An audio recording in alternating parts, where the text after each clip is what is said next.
السلام علیکم، بڑی بات کے ساتھ میں ہوں عادل شاہ۔ وفاقی دارالحکومت اسلام آباد میں دن دہاڑے تحریک انصاف حکومت کے ناقد سینئر صحافی متی اللہ جان کے اغوا کی واردات نے صحافتی اور سماجی حلقوں کو تشویش میں مبتلا کر دیا ہے۔ اسلام آباد کے قدرے محفوظ سمجھے جانے والے سیکٹر G6 میں آج صبح 11 بجے پیش آنے والے اس افسوسناک واقعے کے تمام مناظر CCTV کیمروں میں محفوظ ہیں، جس میں دیکھا جا سکتا ہے کہ 3 سے 4 گاڑیاں یکے بعد دیگرے اس سکول کے باہر آتی ہیں جہاں متی اللہ جان اپنی اہلیہ کو چھوڑنے گئے۔ کچھ ہی لمحوں میں چند سادہ کپڑوں اور چند مبینہ طور پر انسداد دہشت گردی فورس کی وردی میں ملوث افراد جو ہیں وہ گاڑی سے نکل کر متی اللہ جان کو زبردستی اپنے ساتھ لے جانے کی کوشش کرتے ہیں۔ یہ بھی دیکھا جا سکتا ہے کہ ایک فون جو غالباً متی اللہ جان کا ہے وہ پہلے سکول کی حدود میں پھینک دیا جاتا ہے، لیکن بعد میں یہ افراد بظاہر یہ فون سکول کے چوکیدار سے واپس لے لیتے ہیں۔ متی اللہ جان کی اہلیہ نے واقعے کے بعد میڈیا کو بتایا کہ منگل کی صبح متی اللہ جان انہیں سکول چھوڑنے آئے تھے، لیکن بعد میں انہیں معلوم ہوا کہ متی اللہ کی گاڑی تو سکول کے باہر کھڑی ہے لیکن ان کا کچھ پتہ نہیں۔ اس واقعے کے بعد یہ کنفیوژن پیدا ہوئی کہ کیا متی اللہ جان کو اغوا کیا گیا یا گرفتار کیا گیا، لیکن وفاقی کابینہ کے اجلاس کے بعد وزیر اطلاعات شبلی فراز نے اس بات کی تصدیق کی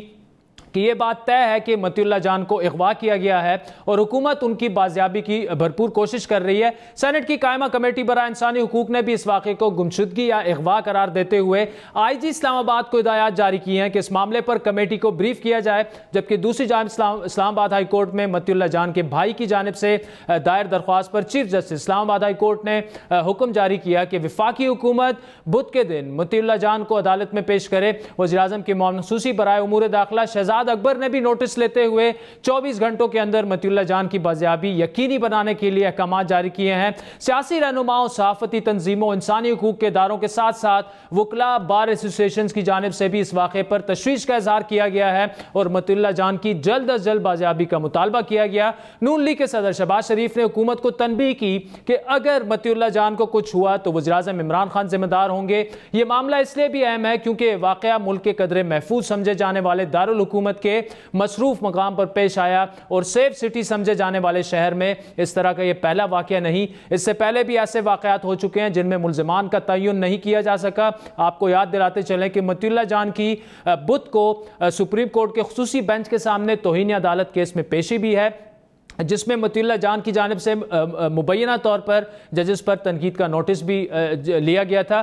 ہم امید کرتے ہیں کہ حکومت اور قانون نافذ کرنے والے ادارے جلد از جلد نہ صرف متی اللہ جان کی بازیابی اور ملزمان کی گرفتاری کو یقینی بنائیں گے بلکہ آزادی صحافت اور صحافیوں کے تحفظ میں ناکامی جیسے بڑے اور شدید اعتراضات کو بھی جلد از جلد جو ہیں وہ ختم کرنے میں کامیاب ہوں گے۔ پروگرام میں آگے بڑھتے ہیں ناظرین۔ پاکستان میں پائلٹس کے جعلی لائسنسز کا معاملہ اب تک کنفیوژن کا شکار ہے۔ کتنے پائلٹس کے لائسنس جعلی ہیں؟ سول ایوییشن کی جانب سے غیر ملکی ایئر لائن کو یہ کیوں کہا گیا کہ کوئی لائسنس بھی جعلی نہیں؟ یہ معاملہ آج سپریم کورٹ میں بھی اٹھا جہاں chief justice mister justice Gulzar Ahmed نے PIA اور سول ایوییشن کو آڑے ہاتھوں لیا اور ریمارکس دیے کہ پوری دنیا میں جعلی لائسنسز کا سکینڈل مشہور ہوا، کیا سول ایوییشن اتھارٹی کے کسی افسر کے خلاف کوئی کارروائی ہوئی؟ DG سول ایوییشن نے جواب دیا کہ ادارے میں اصلاحات کی جا رہی ہیں۔ چیف جسٹس نے ریمارکس دیے کہ ہمیں کہیں بھی اصلاحات نظر نہیں آ رہی۔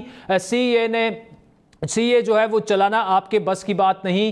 ایسا کیسے ہوا کہ پائلٹس کو لائسنس دیتے وقت سول ایوییشن اتھارٹی کے تمام کمپیوٹرز بند ہو گئے؟ یہ ہمارے لیے شرم کا مقام ہے کہ پائلٹس کے لائسنس جعلی نکلے۔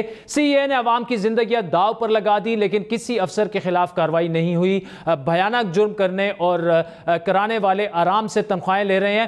PIA کے MD ارشد ملک نے عدالت کو بتایا کہ جعلی ڈگری رکھنے والے 750 ملازمین کو فارغ کیا جا چکا ہے، 15 پائلٹس کو برطرف کیا گیا اور PIA کا 50% عملہ نکالا جا رہا ہے، جس پر جسٹس عمر عطا بندیال نے ریمارکس دیے کہ سول ایوییشن میں کمپیوٹر تک غیر قانونی رسائی پر کیا کارروائی ہوئی؟ بڑے اہم ریمارکس ہیں۔ مئی میں حادثہ ہوا، اب تک صرف کاغذی کارروائی کی جا رہی ہے۔ چیف جسٹس نے ریمارکس دیے کہ آپ کو رات کو نیند کیسے آ جاتی ہے؟ آپ کو تو کام اور صرف کام کر کے نتائج دینے چاہیے۔ مسٹر جسٹس اعجاز الحسن نے ریمارکس دیے کہ پاکستان کے علاوہ کتنے ممالک میں جعلی لائسنس نکلے ہیں؟ کیا پائلٹس اتنے بااثر ہیں کہ ان کے خلاف کارروائی نہیں ہو سکتی؟ DG سول ایوییشن نے عدالت کو بتایا کہ فورینزک آڈٹ کے بعد کے مطابق 262 لائسنس جعلی ہیں اور اب تک تقریباً 28 کے لائسنس منسوخ کیے جا چکے ہیں، 179 کے خلاف کارروائی شروع کر دی گئی ہے۔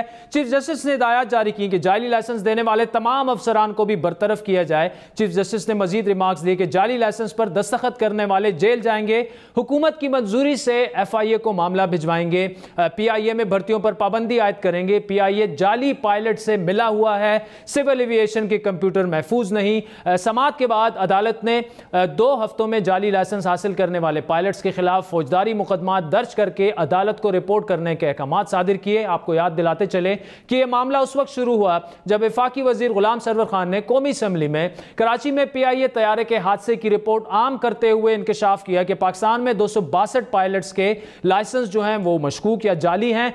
لیکن یہ معاملہ اس وقت متنازع ہوا جب سول ایویشن کی جانب سے عمان ایئر کو لکھا جانے والا ایک خط منظر عام پر آیا جس میں کہا گیا کہ سول ایویشن کی جانب سے دیا جانے والا کوئی بھی لائسنس جاری نہیں، بلکہ میڈیا نے اس معاملے پر غلط رپورٹنگ کی۔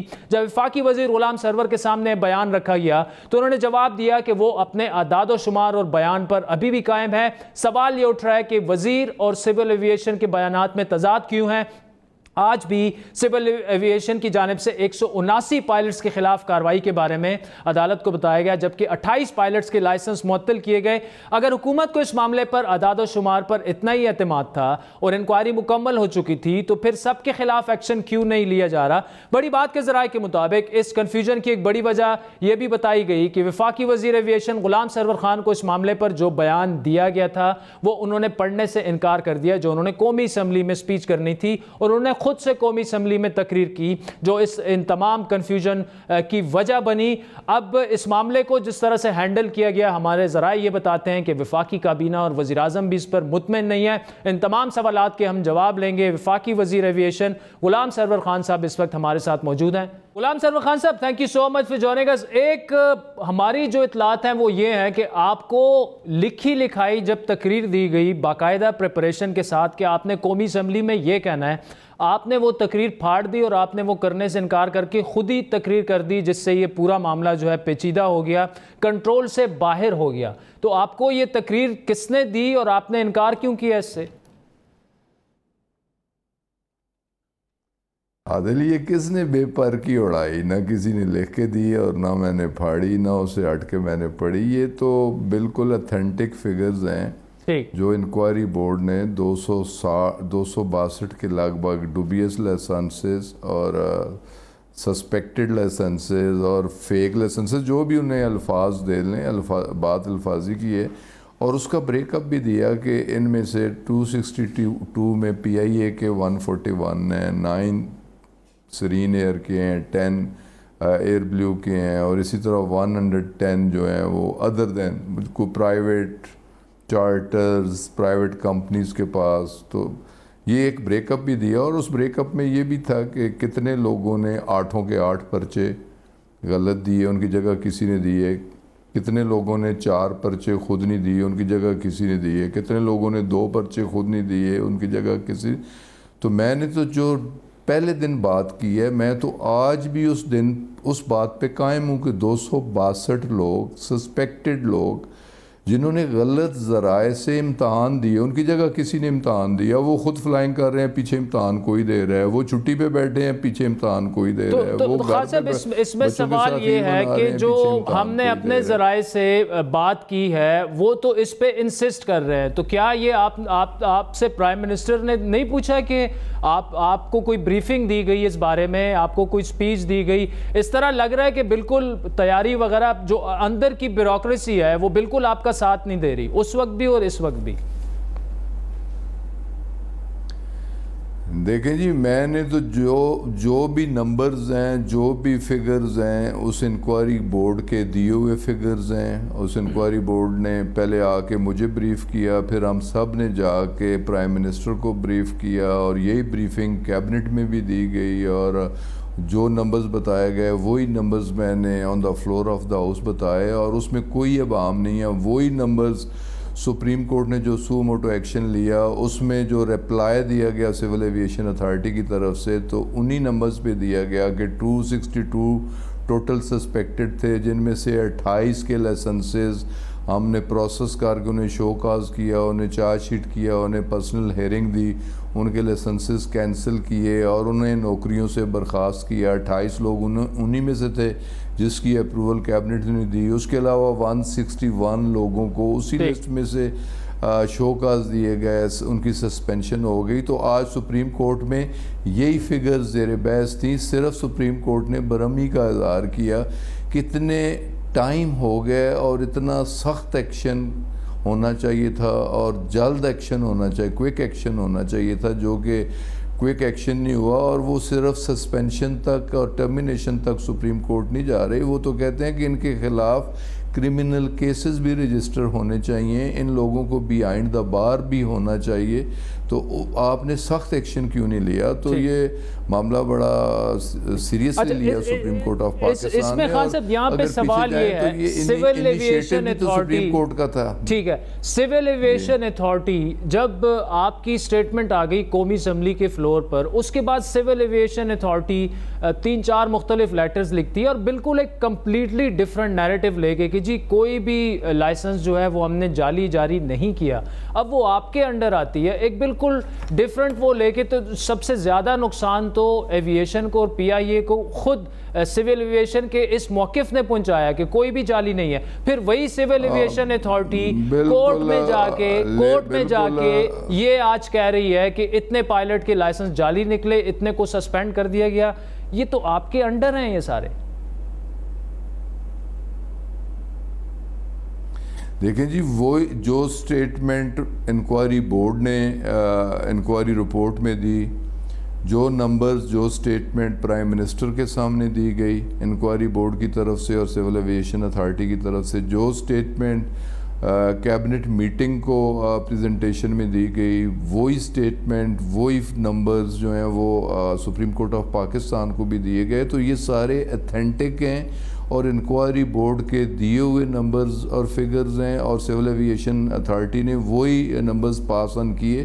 جہاں تک اس لیٹر کا تعلق ہے, اس کی انٹرپریٹیشن مختلف انداز میں کی جاتی ہے. اس کی انٹرپریٹیشن کے جو لائسنس دیا گیا ہے, جو ڈاکومنٹ ہے, وہ سول ایویشن اتھارٹی نے دیا ہے اور وہ ویلڈ ہے, جبکہ وہ ویلڈ ڈاکومنٹ حاصل کرنے کے لیے انفیئر مینز استعمال کیے گئے کہ ان کی جگہ کسی اور نے بیٹھ کے امتحان دیا. تو انفیئر مینز تھے, لائسنس حاصل کرنے کا طریقہ غلط تھا, لائسنس ٹھیک تھا, اس کی انٹرپریٹیشن وہ یہ کرتے ہیں. تو دیکھیں نا, وہی لائسنسز تھے کہ 28 جو پروو ہوئے ہیں کہ انہوں نے خود بیٹھ کے نہیں دیے, ان کی جگہ کسی نے دیے. ان میں سے 9 لوگوں نے کنفیس بھی کیا کہ واقعی پیپر ہم نے نہیں دیے, ہماری جگہ کسی نے بیٹھ کے دیے. وہی لائسنسز کینسل ہوئے. جب وہ کینسل ہوئے, پروو ہو گیا کہ وہ انفیئر مین سے حاصل کیے گئے. جب وہ کینسل ہوئے تو وہ فیک تھے, تو کینسل ہوئے, تو کینسل ہو گئے ان کی پھر سرسز بھی ٹرمینیٹ. تو وہ انٹرپریٹیشن کا مسئلہ ہے اور اسے میڈیا نے غلط انٹرپریٹ کیا. اس پورے ایپیسوڈ میں آپ بھی بار بار ہمارے شو میں آئے. میرے جو اپنے ذرائع ہیں سول ایویشن کے اندر یا پی آئی اے کے اندر یا ایویشن ایکسپرٹ سے میری جتنی بات ہوئی, اس وقت لگ رہا یہ ہے کہ آپ کو بالکل آئسولیٹ کر دیا گیا ہے. کچھ بیوروکریسی جو ہے وہ آپ کو کام نہیں کرنے دے رہی, پورا ملبہ جو ہے وہ صرف ایک شخص پر گرانے کی کوشش ہو رہی ہے. تو کچھ تو ہوگا اس میں کہ آپ تو کھل کر بات کرنے کے عادی ہیں کہ یہ معاملہ اتنا خراب نہیں تھا جتنا خراب کر دیا گیا. ہم نے تو عادل بھائی یہ تو مینڈیٹ ہم نے لیا ہوا ہے. گندگی جہاں بھی ہے, چاہے بیوروکریسی میں گندگی ہے, اسے بھی ہم نے ہینڈل کرنا ہے.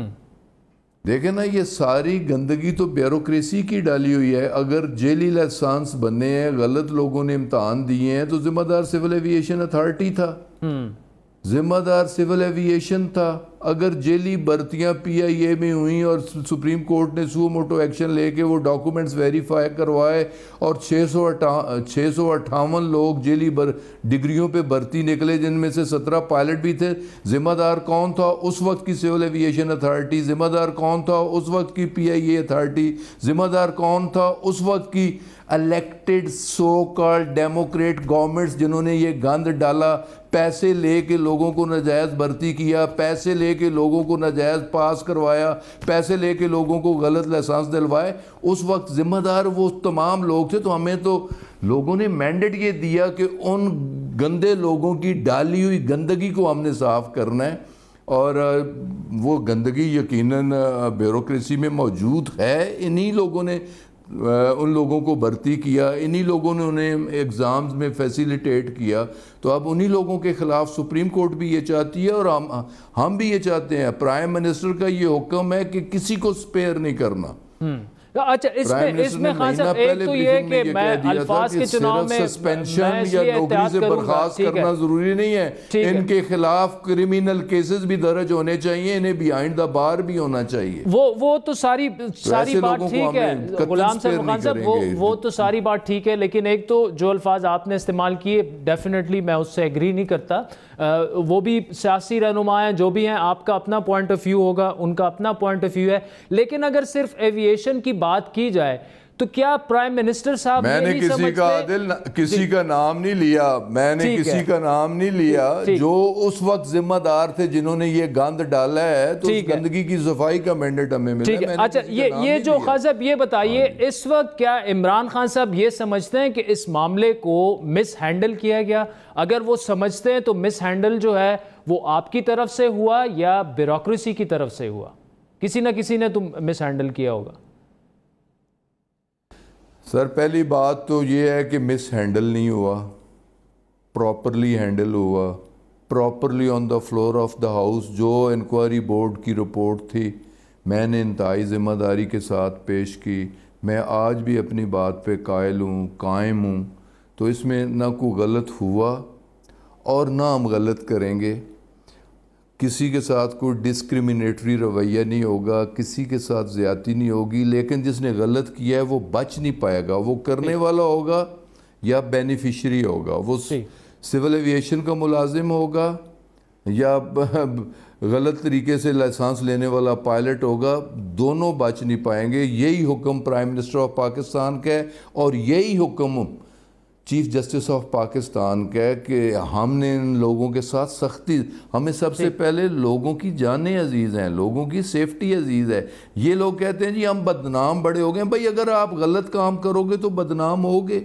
نواز شریف نے چوری کی ہے، ڈکیتی کی ہے، ساری دنیا اسے چور کہے گی. لوگ کہیں گے گلی گلی میں چور ہے نواز شریف اور اس کا پورا ٹبر چور ہے. ٹھیک ہے، ویسے خان صاحب میں پھر یہاں پہ آپ کو انٹرپٹ کروں گا. ٹھیک ہے، یہاں بھی کہیں گے، باہر بھی کہیں گے. اچھا ٹھیک ہے، میں یہاں پہ آپ کو اس لیے انٹرپٹ کروں گا کیونکہ ٹائم ہمارے پاس اتنا ہے نہیں. میں نے بڑے امپورٹنٹ ایک دو سوال آپ سے کرنے. ایک تو جو ایسٹس اور ڈیول نیشنلٹی والا معاملہ تھا، وہ ہمارے ہی شو میں آپ نے اٹھایا تھا کہ ایسے لوگ بیٹھے ہوئے ہیں ہماری کابینہ میں جن کو میں نہیں جانتا، ان کے ایسٹس کا پتہ نہیں، بیگ لے کے آتے ہیں، بیگ لے کے چلے جاتے ہیں. اب سب کچھ ڈکلیئر ہو چکا ہے. کیا آپ سمجھتے، ایک تو یہ کہ کیا اب ان لوگوں کو آپ جان گئے ہیں جو آپ کے ارد گرد بیٹھے ہوتے ہیں، آپ کو ایسٹس بھی پتہ لگ گئے، نیشنلٹی بھی، کیا ان لوگوں کو اب یہ ڈیسائیڈ کر دینا چاہیے کہ یا نیشنلٹی چھوڑ دیں اور یا کیبنٹ چھوڑ دیں؟ دیکھیں جی، آپ کو عادل پہلے تو اپریشیٹ کرنا چاہیے نا پرائم منسٹر کو. نہیں وہ تو ڈیفینیٹلی پرائم منسٹر کو بھی، لیکن انیشیٹ آپ نے کیا تھا تو پہلی اپریسیشن تو خان صاحب آپ کی بنتی ہے نا. اس نے کہا تو اسے تو آپ کے کہنے پہ کیا نا انہوں نے. نہیں، اپریسیشن جس کے نہیں میرے کہنے پہ نہیں کیا، میں نے تو پوائنٹ آؤٹ کیا ہے نا. تو اپریسیشن تو اس کی بنتی ہے جس نے ایکشن لیا ہے، جس نے کہا کہ تمام اپنے ایسٹس بھی ڈکلیئر کرو اور اپنی نیشنلٹیز بھی ڈکلیئر کرو. اور اب یہ فیصلہ بھی اب ہو جانا چاہیے. دیکھیں نا، ایک سائیڈ پہ پارلیمنٹیرینز، اگر کوئی ڈیول نیشنل ہے تو وہ پارلیمنٹ کا حصہ نہیں ہو سکتا، پارلیمنٹ کا ممبر نہیں بن سکتا، وہ الیکشن میں حصہ نہیں لے سکتا. اور دوسری سائیڈ پہ ڈیول نیشنلٹی والا ہماری کیبنٹ میں بیٹھا ہے. یا تو الیکشن لڑنے کی بھی اجازت ڈیول نیشنل والے کو ملنی چاہیے، یا کوئی ڈیول نیشنل کیبنٹ میں بیٹھا ہے تو اسے پھر چھٹی ہونی چاہیے. دونوں میں سے ایک فیصلہ ہے. یہ بھی ایک امپورٹنٹ فیصلہ ہے اور یقیناً ٹھیک فیصلہ کریں گے پرائم منسٹر. اس پہ بھی فیصلہ مقصود ہے. لیکن میں تھوڑا سا اس سے آگے بھی آپ کو لے کے جانا چاہتا ہوں عادل. صرف پارلیمنٹیرین اور صرف پولیٹیشنز کو کیوں آپ ٹارگٹ کرتے ہو؟ دیکھو نا، ہم الیکشن لڑنے جاتے ہیں تمام ایسٹس ڈکلیئر کرتے ہیں، الیکشن لڑ کے ہم اسمبلی میں آتے ہیں تو ہر سال ہم اپنے ایسٹس ڈکلیئر کرتے ہیں. تو ایک اور بھی ایک مقدس مخلوق ہمارے ملک میں موجود ہے جسے افسر شاہی کہتے ہیں، اسے بھی اپنی ڈکلیریشن کرنی چاہیے، اپنے ایسٹس کی ڈکلیریشن کرنی چاہیے، اسے بھی سالانہ اپنے ایسٹس کی FBR، میں FBR میں بھی جاتا ہوں، میں الیکشن کمیشن میں بھی اپنے ایسٹس ڈکلیئر کرتا ہوں، وہ FBR میں بھی کریں اور اسٹیبلشمنٹ ڈویژن میں بھی انہیں کرنی چاہیے. اور اگر مجھ پہ پارلیمنٹیرینز پہ لاگو ہے کہ ڈیول نیشنل والا کیبنٹ کا ایسا نہیں ہو سکتا یا ڈیول نیشنل والا پارلیمنٹ کا ایسا نہیں ہو سکتا، تو ڈیول نیشنل والا گریڈ 22 کا بھی نہیں ہونا چاہیے. کن فیڈرل سیکٹریز کے پاس جو ہیں وہ اس وقت ڈیول نیشنلٹی اس وقت موجود ہے، تو کیا یہ بھی آپ کیبنٹ میں اٹھا دیں، پرائم منسٹر کے سامنے یہ بات کر دیں کہ جی ہم تو الیکٹڈ لوگ دے دیتے ہیں، آپ نے SAPM اور ایڈوائزر سے بھی لے لیا، اب ان کا نمبر ہے. لیکن یقیناً جی دیکھیں یہ ساری چیزیں آج کل اگر دیکھیں نا میڈیا میں انڈر ڈسکشن ہے، یہ چیزیں عدالتوں میں بھی زیر بحث ہیں، اس پہ عدالتوں میں بھی پیٹیشنز ہو چکی ہیں، اسلام آباد ہائی کورٹ کے اندر پیٹیشنز ہو چکی ہیں. تو یہ چیز اب ہمارے پارلیمنٹری پارٹیز میں بھی ڈسکس ہو رہی ہے، کیبنٹ میں بھی ڈسکشن ہو رہی ہے، انفارمل ڈسکشن ہو رہی ہے، فارمل ڈسکشن بھی ہو جائے گی. تو یہ چیز اب ڈسکشن میں آ گئی ہے ایک بار، تو فیصلہ ہو جانا چاہیے نا. ٹھیک ہے اگر ڈیول نیشنل کیبنٹ میں بیٹھنا ہے تو ڈیول نیشنل کو پارلیمنٹ میں بھی بیٹھنا چاہیے، تو پھر یقیناً ڈیول نیشنل گریڈ 22 کو بھی ہونا چاہیے. تو اگر پارلیمنٹیرین ڈیول نیشنل نہیں ہو سکتا تو پھر کیبنٹ میں ڈیول نیشنل کیسے بیٹھا ہے، تو پھر ہمارا سیکٹری ڈیول نیشنل کیسے بیٹھا ہے. تو یہ اہم فیصلے یقیناً ٹھیک فیصلے کریں گے ہمارے پرائم منسٹر، اور یہ جتنی ڈسکریپنسیز ہیں انہیں دور کریں گے انشاءاللہ تعالی. Ghulam Sarwar Khan sahab thank you so مچ جانے کا. سازین بڑا اہم پوائنٹ یہاں پہ، باقی بھی انہوں نے بڑی اہم باتیں کی، لیکن سیکٹریز کا انہوں نے کہہ دیا، سینئر بیوروکریٹس کا، کہ ان کی بھی اسکروٹنی ہونی چاہیے کہ وہ کیسے ایسے اجلاسوں میں بیٹھتے ہیں جن کی ڈیول نیشنلٹی ہے. وقت ہو جاتا ہے ایک بریک کا، جس کے بعد سردار ایاز صادق صاحب سابق اسپیکر قومی اسمبلی ہے، نون لیگ کے رہنما ہمیں جوائن کریں گے. بڑی امپورٹنٹ ان سے کچھ چیزوں پر پالیسی لائن لیں گے مسلم لیگ نون کی ہمارے ساتھ.